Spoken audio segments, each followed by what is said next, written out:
पक्ष में पड़ने वाली गणेश चतुर्थी, जहां पिछले 2 वर्षों में कोरोना काल के चलते लोग गणेश उत्सव मनाने से वंचित रहे, वहीं इस बार उनकी कृपा से 31 तारीख को गणेश चतुर्थी का त्योहार मनाया जाएगा, जिसको लेकर बाजारों में गणेश जी की मूर्तियां सज गई हैं और दुकानदारों को खरीदारों का इंतजार है। इस बार इको फ्रेंडली मूर्तियां भी बाजार में देखने को मिल रही हैं। आचार्य जी ने बताया कि इस बार गणेश जी की मूर्ति स्थापित करने का शुभ समय 31 तारीख को 12 बजे से और शाम को 4 बजे प्रदोष काल में उनकी पूजा अर्चना करने का विधि विधान है। उन्होंने बताया कि इस बार गणेश चतुर्थी बुधवार को पड़ रही है, जो बड़ा शुभ लग्न है, क्योंकि गणेश जी का उत्सव बुधवार को पड़ने से विघ्नहर्ता सभी के दुख दूर करेंगे। साथ ही उन्होंने सभी देशवासियों को गणेश चतुर्थी की शुभकामनाएं दी। वहीं दूसरी ओर सभी लोग पूरे विधि विधान से पूजा अर्चना करते हैं। साथ ही बताया कि मूर्ति कितने भी दिन के लिए आप अपने घर पर विराजमान कर सकते हैं। साथ ही उनका कहना था कि इस बार बाजार में महंगाई के चलते मूर्तियां महंगी है, तो सब अपने अपने हिसाब से ही मूर्तियों की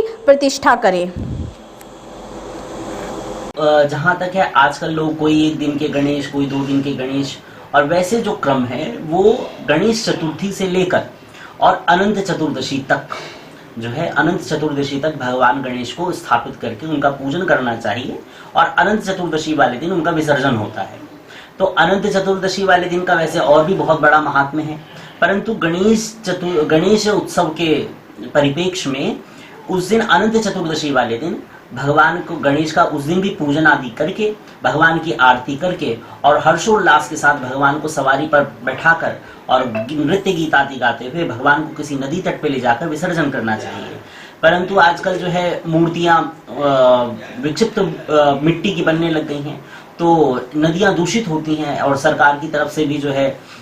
निषिद्ध है कि नदियों में विसर्जन नहीं करना है। तो इस अवस्था में गणेश जी का विसर्जन आप किसी घर में अपने किसी ड्रम या टब में जल भरकर उसमें गणेश जी का विसर्जन करके उस जल को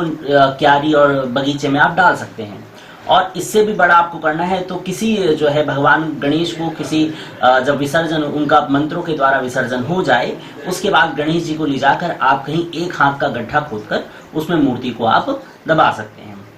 और हम ये सलाह देते हैं कि यदि आप घर में गणेश जी की मूर्ति प्रतिष्ठा कर रहे हैं गणेश चतुर्थी वाले दिन, तो उसको किसी यदि ब्राह्मण के आप द्वारा करवाएं, वो ज्यादा बेहतर वो होगा, और विसर्जन भी किसी ब्राह्मण के द्वारा कराएं। उससे यह है कि मूर्ति जो भगवान की हम प्राण प्रतिष्ठा करते हैं,